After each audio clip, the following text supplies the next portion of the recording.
1 Pedro 1,7 diz: para que a prova da vossa fé, muito mais preciosa do que o ouro que perece, é provado pelo fogo, se ache em louvor e honra e glória na revelação de Jesus Cristo. Para que a prova da vossa fé. Eu quero trazer uma palavra para você: quando a nossa fé é provada. Vai todo mundo aqui entrar num teste, incluindo eu, não é? O teste da fé. Quando é que a nossa fé é provada? Primeiro, eu garanto para você que a sua fé não é provada pela quantidade de glória a Deus, nem de aleluia, nem de línguas estranhas que você fala.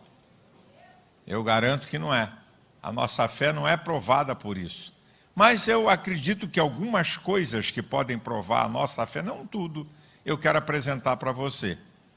Algumas coisas que é um teste da nossa fé, que é importante você meditar, pensar e analisar, porque tem a ver com a prática da vida cristã. Então vamos lá. Quando é que a nossa fé é provada? Primeiro, um teste da nossa fé, quando nós estamos sozinhos. Quando você está sozinho. Ninguém está te vendo, ninguém está te olhando, não tem ninguém que te conheça que está perto, você está longe de alguém ou de todos. Aqui é um teste muito interessante para a nossa fé. E eu trago para você um personagem da Bíblia que todo mundo conhece, chamado José. José estava longe da sua família, sua família em Canaã e ele no Egito. José, você pode ver isso no capítulo 39 do livro de Gênesis. Não precisa abrir, eu só estou dando a referência para depois você ler e meditar se você quiser. José está numa casa estranha. José está num lugar que a mulher do dono da casa botou os olhos no garoto e vem de maneira constante, tentando seduzi-lo. Você pode ver isso no versículo 10 desse capítulo 39. Ela tenta o tempo todo seduzir José. Isso não é uma brincadeira, porque o cara está no lugar do convívio social dele. Ele está convivendo naquele ambiente, ele está naquele lugar. Uma outra coisa interessante é que a coisa foi estreitando, que um dia, além dele estar longe da casa, do pai, da mãe, de todo o referencial dele, agora ele entra na casa para trabalhar, no versículo de número 11 do capítulo 39, os criados não estão, e ele está sozinho. E a mulher, então, vai num derradeiro e final golpe, tenta agarrar o cara. Tanto é que os vestes ficam na mão dela. Agora, uma coisa interessante é o seguinte, é que José estava longe de todo mundo, mas muito perto de Deus. O versículo 2 diz que o Senhor estava com José. O Senhor estava com ele. Ele estava longe de tudo, mas Deus estava com ele. E interessante é que quando ele vai dizer uma palavra para essa mulher, no versículo 9, ele diz assim: eu faria algo tão mal, pecaria contra o meu Deus. Ele não diz que pecaria contra Potifar. Ele coloca Deus em primeiro lugar. Ele não coloca o cara que deu o trabalho, o que comprou ele. Faria esse grande mal e pecaria contra Deus? Ele sabia que Deus estava presente em todo o tempo na vida dele, mesmo ele estando só e longe de tudo e de todos. Meus queridos e amados irmãos, quando nós estamos sozinhos, muitas vezes temos uma sensação de impunidade. Você lembra de Acã, Josué capítulo 7? Ninguém estava perto, ele pegou prata, pegou vasos, pegou capa, escondeu debaixo da tenda. Ninguém estava vendo, mas Deus estava vendo. E aquilo foi motivo para Israel ser derrotado. E quando Josué está chorando, se lamentando, Deus diz assim, é porque tocaram no anátema, no amaldiçoado, naquilo que eu disse que não podia tocar. Até fez passar todo o povo até chegar nele. E aquilo foi destruição para ele. Você lembra de Davi, em 2 Samuel 11:1? Quando os reis saíam para a guerra, Davi mandou todo o exército e todos os servos. Ficou em casa sozinho. Acordou tarde, passeando pela varanda do palácio, a casa do rei no lugar mais alto, olhando para baixo, vê uma mulher nua se banhar. Ele estava só. Ele estava só. A gente, quando está só, tem que tomar muito cuidado. Porque você pode estar pensando que não vai ter problema nenhum, que não vai acontecer absolutamente nada.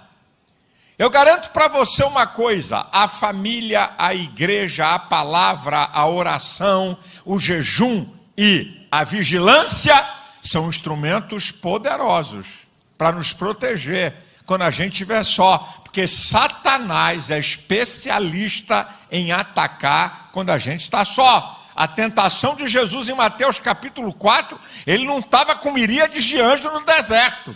Miguel não estava lá, não tinha Serafim nem Gabriel, ele estava só. Então, quando ficar só, antena ligada, meu filho. Isso vale para mim, isso vale para você. É um momento da sua fé ser provada. Ninguém está vendo, mas tem um detalhe. Provérbios 15:3 diz que os olhos do Senhor estão sobre toda a terra, contemplando maus e bons. Daniel 2:22 diz que ele conhece o profundo e o escondido. Ele conhece o que está em trevas e com ele mora a luz. Hebreus 4:13 diz que não há nada encoberto diante dele. Todas as coisas estão nuas e patentes aos olhos daquele com quem temos de dar conta. Você pode estar a 10 mil quilômetros da pessoa conhecida.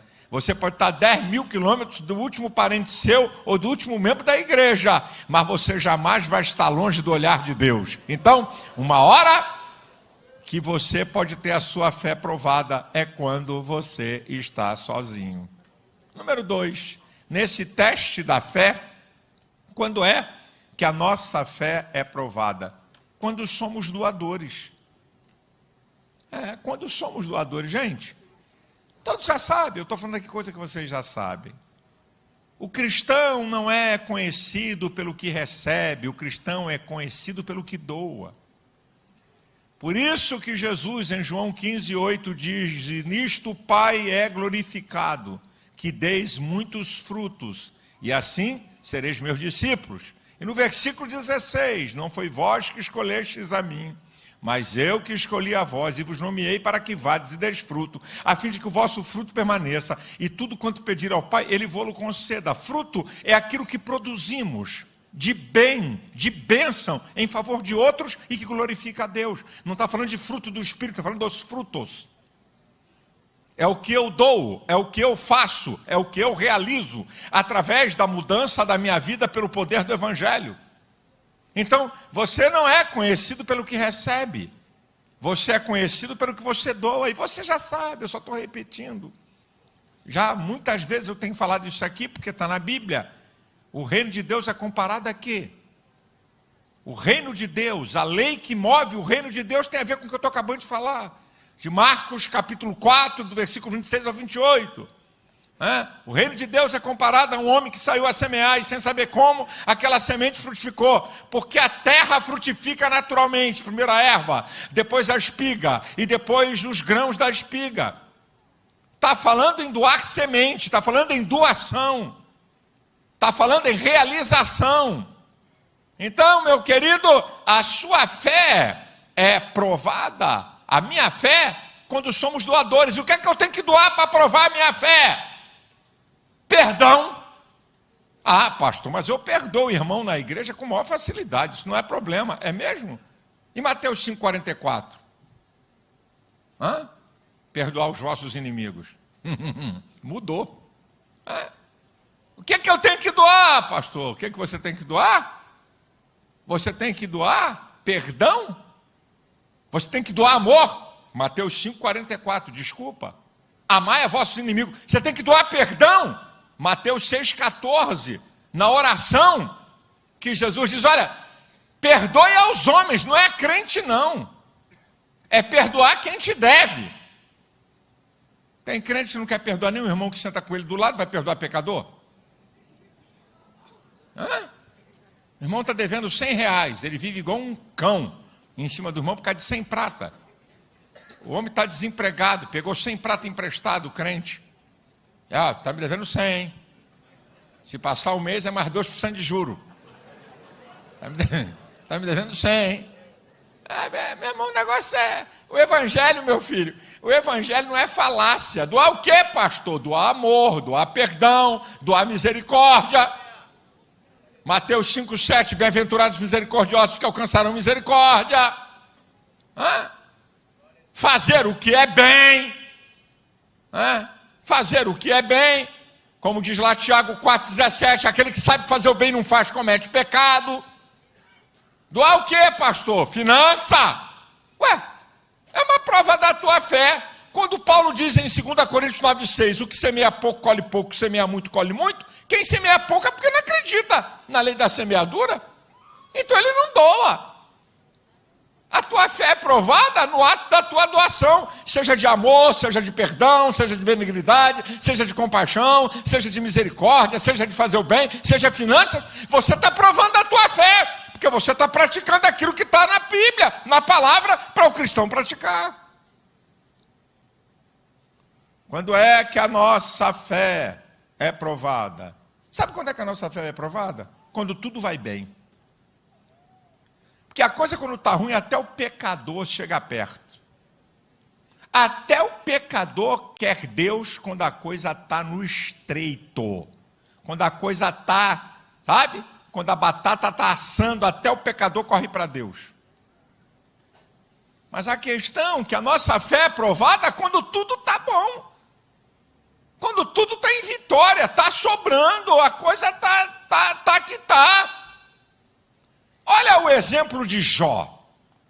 Jó é um exemplo fenomenal. No capítulo 1 diz, havia um homem na terra de Uz, cujo nome era Jó. Esse homem era sincero, reto, temente a Deus, desviava-se do mal. E diz o texto que ele era o homem mais rico do Oriente. Ele possuía 3.000 camelos, o maior e mais importante meio de transporte da época.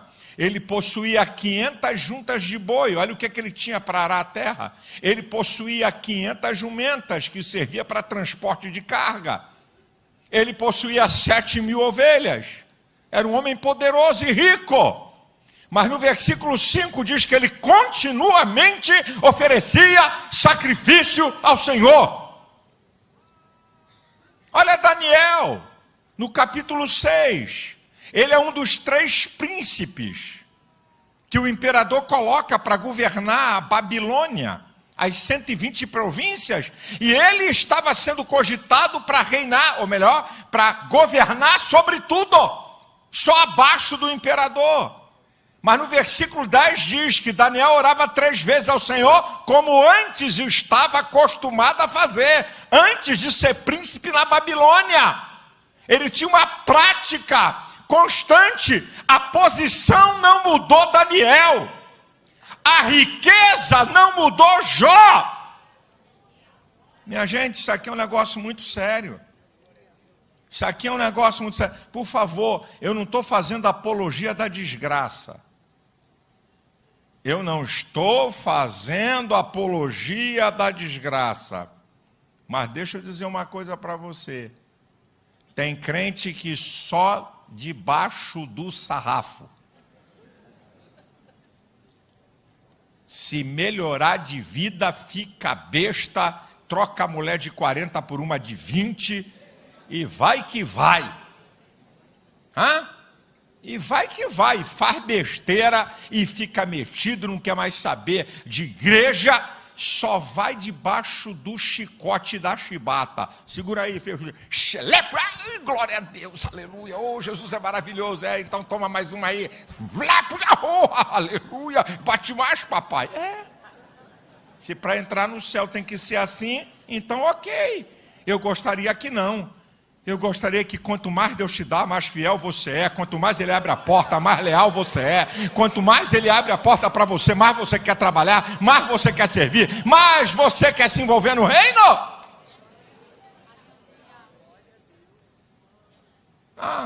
Meu nível, meu status agora, eu mudei. Eu não posso ficar tomando conta de carro aqui no estacionamento. Agora eu virei professor, agora eu virei doutor, agora eu virei não sei o quê. Meu irmão, você está... É isso aí. Uma prova da tua fé é que quando tudo vai bem com você, você não larga Deus. Você não deixa Deus, você não deixa de servi-lo, você não deixa de amar a obra de Deus, você não deixa de realizar a obra no reino. Aqui, nessa igreja, lá nos idos da Honório Bicalho. A maioria de vocês não estava lá. Chegou um irmão do Nordeste, pobre, terno Roscoff, pobre de Marredeci, veio lutar pela vida no Rio de Janeiro, chegava cedo na igreja e ia para a portaria, o culto começava da escola dominical 9 da manhã, 8 horas ele estava lá, na Honório Bicalho que tem escadaria, quando uma senhora apontava na ponta, ele descia para ajudar a senhora a subir. O culto começava às 7h30 da noite, domingo, 18 horas ele estava lá. Terça-feira, 19h30, 18h30 ele estava lá. Quinta-feira, 19h30, 18h30 estava lá também. Na linguagem popular da brincadeira da turma, rato de igreja. Estava em todas.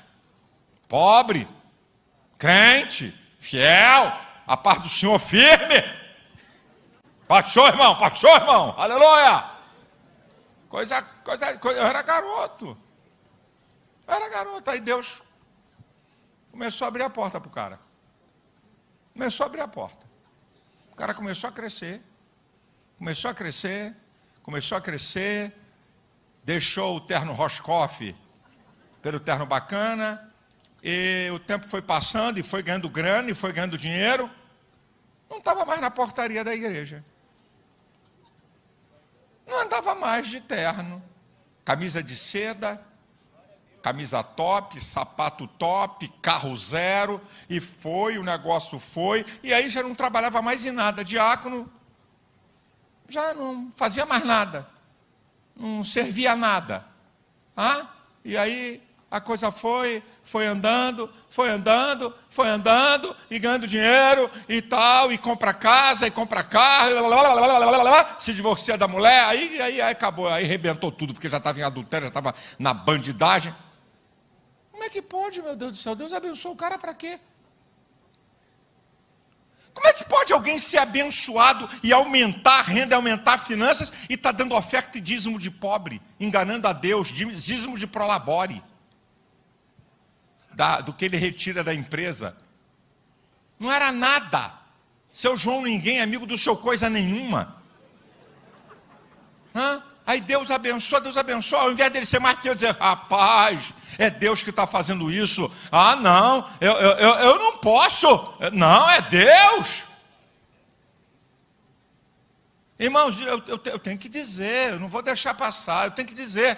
De vez em quando eu viajo aí pelo Brasil, agora, eu estava em Manaus com a Elisete, aí um irmão que foi colocado para me pegar no aeroporto, que eu cheguei 3 horas da manhã em Manaus, que eu vim num voo de São Paulo, para me pegar no aeroporto, para me levar para o hotel, para no outro dia me pegar, levar na casa do apóstolo René, para almoçar, e depois devolver para o hotel, e de noite ir para o culto, e depois do culto, levar para jantar, e depois devolver para o hotel, no outro dia de manhã me pegar, levar para o aeroporto. O irmão, parecia que ele estava conduzindo, não sei, Não dá nem para me quantificar o que eu pensei, o que ele pensou que estava guiando. Aí ele falou: pastor, o senhor não sabe, eu estava orando para o pastor me dar uma oportunidade só para mim guiar o senhor aqui no carro, levar o senhor para lá e para cá, que honra! Cara, empresário, bem de vida, com grana, montado, prazer de servir. De vez em quando o irmão, para afastar de um banco, faz cara feia, emburrado, resmunga, parece pitbull. Para afastar um banco para outro, não quer servir nada, quer ser servido dentro da igreja o tempo todo. O cara não se dispõe a nada, não tem disponibilidade para servir a nada. Eu já contei aqui a história para você, mas vou repetir porque tem gente nova aqui. Há anos atrás, quando eu era evangelista, meu irmão, fui pregar em Brasília, e eu sempre digo para onde eu vou, digo, não esquenta não, cara, agora mudou um pouco, porque com esse negócio desses amigos do movimento gay e da esquerda, aí tem que ter segurança, aí mudou um pouco esse negócio, mas antigamente, eu chegava, não precisa botar ninguém para avião atrasa, eu vou para o hotel, me pega no hotel para levar para a igreja, eu sempre fui prático, não faça isso, não esquenta não. Aí eu fui pregar numa igreja em Brasília, aí o pastor, não rapaz, não esquenta não, cara, eu vou atrasa, o cara fica lá mofando, eu pego um táxi e vou para o hotel, depois me pega. Aí o voo antecipou um pouquinho, é raro, mas antecipou. Cheguei, saí disparado, quando eu entrei no quarto do hotel, o telefone chama, o irmão, ô pastor, me desencontrei do senhor. Eu falei, que desencontrou, rapaz? Eu falei, pastor, como está ninguém? Não, pastor, não, eu tirei o dia para poder levar o senhor, pegar no aeroporto, levar, e onde o senhor quiser almoçar, se o senhor quiser ir no shopping. Eu falei, não, meu filho, que horas começa o culto lá? Começa às 20 horas. Que horas você me pega? Como é que é a hora para me sair daqui? 7 horas, tá bom? Tá, 7 horas, pode, mas eu vou ficar aqui embaixo, se o senhor precisar. Eu falei, não vou precisar não, pode ir embora. Não, mas o senhor pode mudar de ideia, eu vou ficar aqui embaixo. Mas que cara cabuloso eu ficar comigo. Rapaz, vai embora, rapaz. São 12h30, cara. É 7 da noite. Tá bom, eu tô aqui. Mas quando deu 7 horas eu desci, ele está sentado. Se identificou, pastor, eu que vou. Estou aqui. Vem cá, você não foi embora não? Não. Mas por que não? Porque eu tirei hoje para servir o senhor. Eu sei lá se o senhor podia mudar de ideia. Tá bom, aí eu fui pedindo pro carro, aí ele vai e abre a porta de trás de um Mercedão. Eu olhei para ele e falei, ele não tem cara de motorista. Eu falei, você é motorista? Não é meu carro. E para que essa palhaçada de abrir a porta de trás? Por algum acaso tu virou chofé agora? Bati a porta, vamos embora, rapaz, deixa de onda. Aí entrei. Aí saí com ele. Aí ele disse assim, pastor, que honra, que prazer. Olha, vou dizer uma coisa para o senhor. Eu aqui na igreja falei para o pastor, tudo que é pregador, não importa que você é pregador grande como o senhor, ou se não tem nome. Pastor, eu não faço nada para o reino, eu sou muito ruim. Quando vi um pregador, eu deixo as minhas empresas, boto todo mundo lá que tem que fazer e fico à disposição do pregador. É o mínimo que eu posso fazer. Eu fiquei olhando aquele negócio. Um cara milionário. Milionário, não era um bocó não, com todo o respeito. Milionário, aí me levou para a igreja, eu fui conversando com ele falando do que Deus tem feito na vida dele, servindo, chegou na igreja e tal, aí a outra cena engraçada, aí vem o irmão, aí eu falei, eu estou com sede, rapaz, eu entrei, aí um copo d'água, aí vem o irmão com um copo d'água, ele entra na frente do diácono, pegou o copo d'água, botou na luz, traz outro.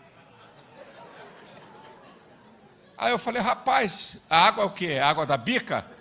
Não, o copo tinha uma mancha do lado, eu não gostei. Manda trocar, um homem de Deus não pode ser servido de qualquer jeito.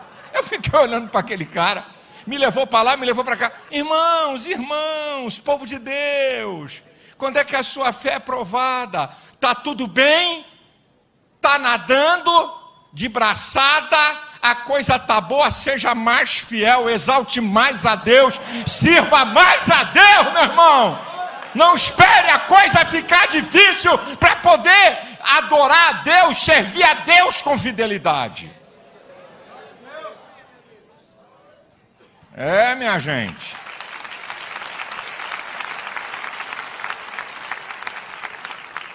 A fidelidade a Deus não depende das circunstâncias da vida, minha gente. É estilo de vida. Quando é que a nossa fé é provada? Número 4, quando o meu testemunho é verdadeiro. A minha fé é provada quando o meu testemunho é verdadeiro. O apóstolo Paulo diz em 2 Coríntios 3:2 que a nossa vida é uma carta aberta lida pelo mundo. Jesus falou em Mateus 5,16, assim resplandeça a vossa luz diante dos homens, para que vejam as vossas boas obras, e glorifique a vosso Pai que está nos céus. O apóstolo Paulo em Filipenses 2,15 diz, para que sejais irrepreensíveis filhos de Deus inculpáveis, no meio de uma geração corrompida e perversa, na qual resplandeceis como astros no mundo. Jesus diz que a nossa luz tem que resplandecer diante, e o apóstolo Paulo diz no meio. As pessoas te vendo de longe, vê que você é diferente. E lá no meio, onde você mora, trabalha e estuda, você tem testemunho. O que adianta dar glória a Deus, dar aleluia, falar língua estranha, rodopiar na igreja, trambiqueiro, mau caráter, perverso, trata mal a família, gente ruim, sabe? Não favorece a nada nem a ninguém. É seu testemunho. É seu testemunho, meu irmão. Aqui nessa empresa que não entra crente, não. Não entra crente, não. Eu já contei para vocês, eu fui pregar num grande congresso. Era o maior congresso pentecostal realizado no Brasil. Eu fui pregar lá. A primeira vez que eu fui pregar. 200.000 pessoas esse congresso. Aí eu fui pregar lá. Aí o irmão, um dos coordenadores, chegou para mim e disse assim, quando o senhor anunciar o material que está aí, seu, o senhor avisa seu pessoal que só pode vender com cartão ou dinheiro, não recebe cheque não, porque volta. Eu falei, como? Recebe não. Congresso máximo da Assembleia de Deus, do povo da Assembleia de Deus. 200.000 pessoas. Não recebe não. Registrei. Falei, deixa eles comigo. Aí fui pregar. Na introdução, Elcio estava lá. Na introdução, eu entrei e disse, irmãos, me disseram aqui que eu, para vender meu material que está aí fora, é só com dinheiro ou cartão, porque se for com cheque vai voltar. Isso aqui é congresso de bandido ou de crente? Foi na entrada do manto. O que é isso aqui? Que vida cristã é essa? Como é que pode um congresso pentecostal da igreja tradicional do Pentecoste não pode vender em cheque? Porque vai voltar? Que negócio é esse, meu irmão? Que testemunho é esse, meu irmão? Meu irmão, a questão não é dever. A questão é você fugir do credor e fingir que não está devendo. Essa que é a problemática. A questão não é dever, não. A questão não. Eu devia quem? Você? Quando é que foi? Está aqui, rapaz. Está aqui o cheque que você me deu, que voltou 2 vezes.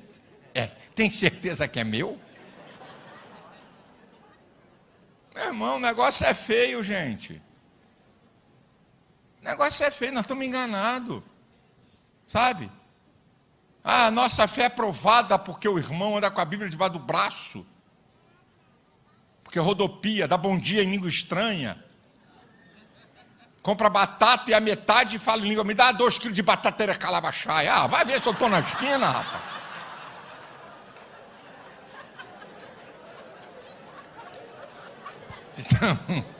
De tão espiritual que é.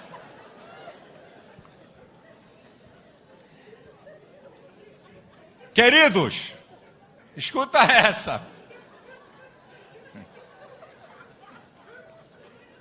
O testemunho de Paulo era tão poderoso, que em Atos 19:15, quando os filhos de Cefas tentaram expulsar demônio de um cara que tinha uma legião, o capeta-chefe virou para os caras que tentavam, os judeus, exorcizar: conheço Jesus e bem sei quem é Paulo. Quem são vocês? Até demônios sabiam do testemunho da vida de Paulo. Conheço Jesus e bem sei quem é Paulo. Nós sabemos quem ele é. Vocês não são nada. Paulo. Apanharam, saíram lanhados. Até o diabo sabe disso, meu irmão. Número 5, quando é que nós provamos a nossa fé? Quando priorizamos o reino de Deus. Meu irmão, a nossa prioridade indica o que é mais ou menos importante. Se uma coisa é mais importante, ela tem prioridade. Se ela é menos importante, ela não tem prioridade. Quando você prioriza o reino de Deus, é porque você crê que o reino de Deus está acima de tudo e de todos. E Deus, que é o Senhor do reino, tem que ocupar o primeiro lugar. Então, quando você e eu priorizamos o reino de Deus, a nossa fé está sendo provada que, de fato, nós acreditamos que Deus deve ocupar o primeiro lugar da nossa vida. Agora, muitos crentes dão resto do tempo, resto do talento, resto das finanças para Deus e vem dizer que prioriza a Deus? Quanta gente podia estar aqui na Santa Ceia e estar em casa? E alguns podiam estar aqui, estão me assistindo aí, membro da DEVEC. Não tem vergonha na cara, não?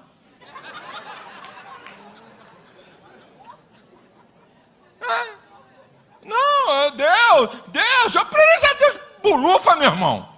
Patavina nenhuma.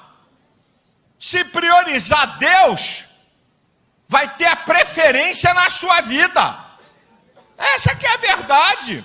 E o interessante, irmãos, é que nós somos, desculpa, nós, o que eu disse? Nós. Somos tão incrédulos e tapados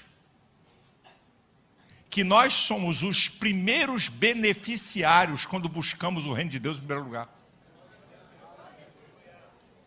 Isso é uma prova da nossa incredulidade, porque se crêssemos que há resultados para quem busca o reino em primeiro lugar, meu irmão, a gente só faz aquilo que crê, gente. Buscai primeiro o reino de Deus e a sua justiça, e todas essas coisas vos serão acrescentadas. Mundo material, mundo psicológico, mundo sociológico, tudo vai ser acrescentado. Romanos 14:17 diz que o reino de Deus não é comida nem bebida, justiça, paz e alegria no Espírito Santo, coisa que o mundo não pode te dar. 1 Coríntios 4:20 diz que o reino de Deus é de poder, tudo que todo mundo quer. Mas nós não cremos, porque se crêssemos, Deus estaria em primeiro lugar na nossa vida, gente. A prova da nossa fé é quando nós priorizamos o reino de Deus na nossa vida. Nós priorizamos tudo e pensamos que podemos deixar Deus em terceiro, quarto e quinto lugar. E depois não sabemos porque coisas não acontecem na nossa vida. Por que crentes não são vitoriosos? Por que portas não são abertas para muitos crentes? Porque querem apenas usufruir, mas não querem priorizar. Querem só usufruir, mas não querem priorizar. E não entendem que quando priorizamos o reino, oração, palavra, casa de Deus, evangelizar, isso aqui é reino. Isso aqui é reino. Se afastar do pecado, fazer a vontade de Deus, isso aqui é reino. A coisa é muito séria, meus irmãos. Quando é que a nossa fé é provada? Em penúltimo lugar, quando submetemos a nossa vontade à vontade de Deus. Primeira coisa que você tem que entender sobre a vontade de Deus é aquilo que está em Romanos 12:2. Ela é boa, perfeita e agradável. A vontade de Deus não faz mal. A vontade de Deus não é uma escravidão. A vontade de Deus, ela é boa. Ela é agradável, ela é perfeita, traz benefícios. Agora entenda isso.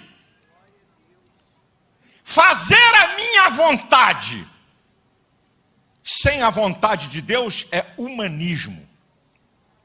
fazer a minha vontade e usar Deus é religião. Submeter a minha vontade à vontade de Deus é declarar que você crê que Deus é soberano sobre a sua vida. Onde é que você está nesse negócio aí? Tem gente, na primeira não, pastor, na primeira não. Fazer só a minha vontade sem querer saber de Deus, não, eu não estou nessa não. Mas querer fazer a minha vontade usando Deus, muita gente na igreja está fazendo isso. Mas a questão não é essa. A questão é você submeter a sua vontade à vontade de Deus. Essa é uma prova da sua fé. A coisa é tão séria que quando você se submete à vontade de Deus, é uma prova da sua fé que você crê no céu e na vida eterna. Foi Jesus que falou em Mateus 7,21. Nem todo aquele que me diz Senhor, Senhor entrará no reino dos céus, mas aquele que faz a vontade de Deus. Não é o que diz, é o que faz. Não é o que diz, é o que pratica. Até para entrar no céu você tem que submeter à vontade de Deus. Isso aqui é o óbvio, eu não estou inventando nada. Eu estou mostrando aqui para você o óbvio. Último lugar, quando é que devemos, ou melhor, quando é que provamos a nossa fé? Quando nós dependemos de Deus. A prova da nossa fé é quando nós dependemos de Deus. Diante de lutas e adversidades, igual a Davi, 1 Samuel 17:37. O Senhor me livrou do leão e do urso, Ele vai me livrar desse filisteu. Eu dependo de Deus para a vitória.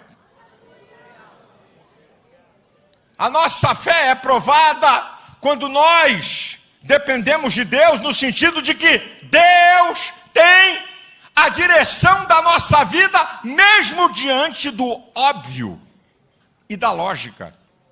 Mesmo diante do óbvio e da lógica, eu vou perguntar a Deus, eu vou falar com Deus, porque eu me submeto à sua direção.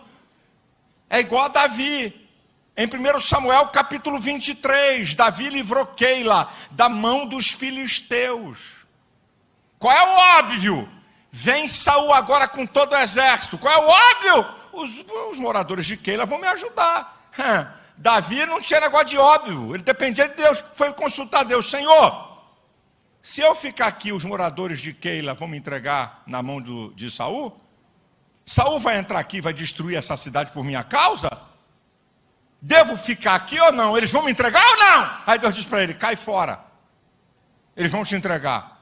E porque ele saiu, Saul desistiu de entrar, invadir a cidade, destruir aquele povo. Então, o óbvio era ele ficar. Era o óbvio. 1 Crônicas capítulo 14, a partir do versículo 8, já era rei poderoso, os filisteus se reúnem para combater. Por que eu vou perguntar? Eu tenho um exército poderoso, eu tenho um exército grande, eu vou para o pau, eles estão vindo. Senhor, subirei contra os filisteus? Sobe, que eu vou entregar eles na tua mão. Subiu e mandou sarrafo. O tempo passa, os filisteus se reorganizam novamente. Qual é o óbvio? Eu vou subir de novo e vou bater nesses caras. E vou derrotá-los. Senhor, subirei novamente contra os filisteus? Não. Isso agora não vai ser assim não. Quando você vê o barulho de cavalgadura pelas amoreiras, você sai por detrás. Meu irmão, quando é que a nossa fé é provada? Quando nós dependemos de Deus, mesmo diante do óbvio e da lógica. É isso, Deus? É isso aqui que eu estou pensando mesmo? Essa é a porta mesmo? É isso mesmo que eu tenho que fazer? Divorciam, se casam de novo, e Deus não está nem aí. Achei você. Eu fico bobo, rapaz. Casamento é coisa séria, é para a vida. O cara não ora, nem a mulher ora. Depois que com 60 dias quer cancelar o casamento, com 90 dias. Por que não orou? Senhor, me dá um sinal, é isso aqui mesmo? Esse é o homem? Me dá um sinal. Se tem alguma coisa que não é, me dá um sinal. Não, a paixão, o momento. Tem nem para Deus, não pergunta nada. Não consulta nada. Deixa eu contar a minha experiência, porque a experiência dos outros é bonita, mas deixa eu falar da minha experiência. Eu tinha 12 anos de idade e eu tinha meus colegas na igreja. De 11, 12, 13 anos e 14. Poxa, guri, adolescente. Aí eles namoravam as meninas da igreja, eu não queria namorar ninguém. Porque eu orava a Deus e a minha oração, eu dizia, Senhor, eu quero namorar uma garota que eu possa amar e ser amado, para construir uma história. Aí um dia eu fui dizer isso nesse grupo de adolescentes, eu falei, não, cara, eu vou namorar o dia que aparecer uma garota. Ah, meu Deus, vai namorar o dia que aparecer uma garota que ele vai amar, que lindo. Romântico. Bem, o final da história, eu estou 42 anos casado com a mesma mulher. E alguns deles já destruíram 2 casamentos. Não pergunta a Deus. Pergunta mesmo que seja óbvio. A sua fé é provada quando você depende de Deus, nos mínimos detalhes. Deus, me dá uma direção. Eu estou achando que é esse negócio aqui, mas me dá uma direção. É isso aqui mesmo? Confirma para mim, Senhor. Aí Deus vai dizer, é isso mesmo. Pode entrar. Outra vez Deus vai dizer, não, não é isso aí não. Mas ele quer, então não pergunta porque ele quer. E porque ele acha. Eu acho que é o melhor. Eu acho que é a porta. Eu acho que é a bênção. E Deus está vendo lá na frente. Não vai ser não, vai quebrar a cara. Pensas que é porta? Eu já fiz isso, meu irmão. Por favor, eu não estou acusando ninguém aqui. Eu já fiz coisa que eu não perguntei nada a Deus que eu achava que era óbvio. E aí o óbvio, eu entrei no atoleiro. Eu achava que, não, é isso aqui, o caminho é esse, vamos embora, perguntar nada a Deus, mete o pé aí em cima. Hã? É, meu irmão, ô igreja, igreja do Senhor, nós dependemos de Deus quando nós confiamos nele. Confiar é perder o controle. Entrega o teu caminho ao Senhor, confia nele e o mais ele fará. Uns confiam em carros e outros em cavalos, mas nós faremos menção do nome do Senhor nosso Deus. Uns tropeçam e caem, mas nós nos levantamos e estamos de pé. Confia no teu Deus. Você está dando prova da tua fé.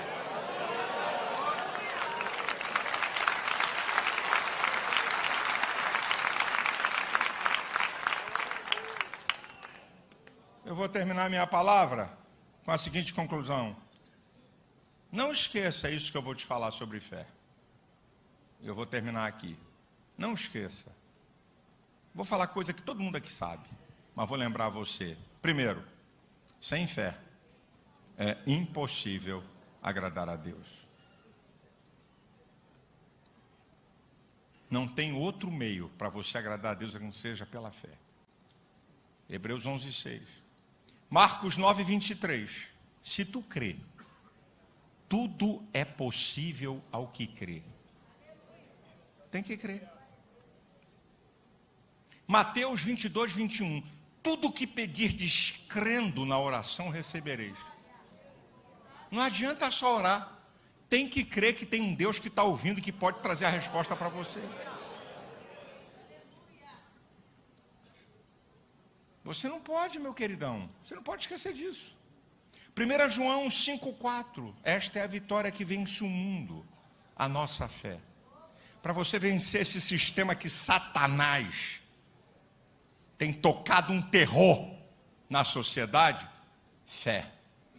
2 Coríntios 5,7. Andamos por fé e não por vista.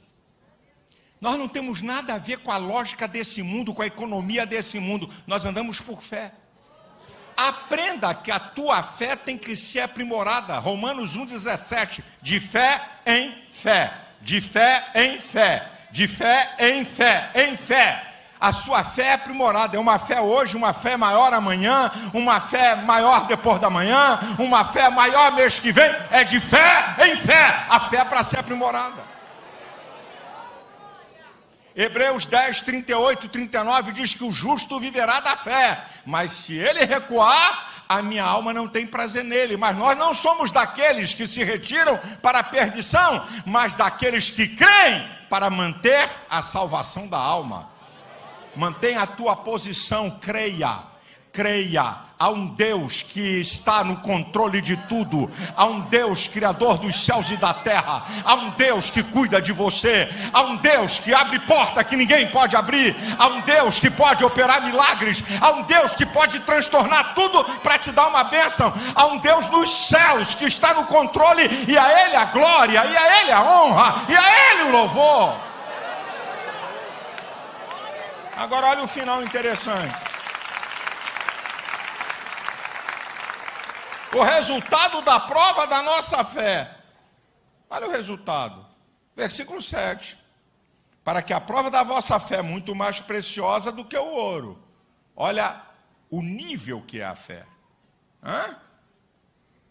Olha o nível que é. Que o ouro que perece e é provado pelo fogo se ache em louvor, honra e glória na revelação de Jesus Cristo. Olha como tem que ser, olha o nível e a qualidade da fé. Depois dela ser provada. Olha como é que ela tem que ser achada. Agora, qual é o fim da fé? Ih, pastor, a fé tem fim? Tem. Ai, meu Deus, é heresia, pastor. Logo o senhor. A fé tem fim, tem um objetivo final. Está aqui na Bíblia, versículo 9. Alcançando o fim da vossa fé, a salvação da alma. Qual é o final da fé? A salvação. Por isso que o texto mais importante da Bíblia é João 3,16. Porque Deus amou o mundo de tal maneira que deu o seu Filho unigênito, para que todo aquele que nele crê não pereça, mas tenha a vida eterna. Qual é o final da fé? No céu você não vai precisar de fé. No céu você vai desfrutar da fé. No céu você não vai precisar crer mais em nada. Você não vai precisar crer mais em nada. Você vai desfrutar daquilo que você creu. Então, aqui tem que ter fé, mas tem um dia marcado para ela encerrar. Enquanto Jesus não voltar, enquanto a igreja não for arrebatada, enquanto você não chegar no céu, creia em Deus.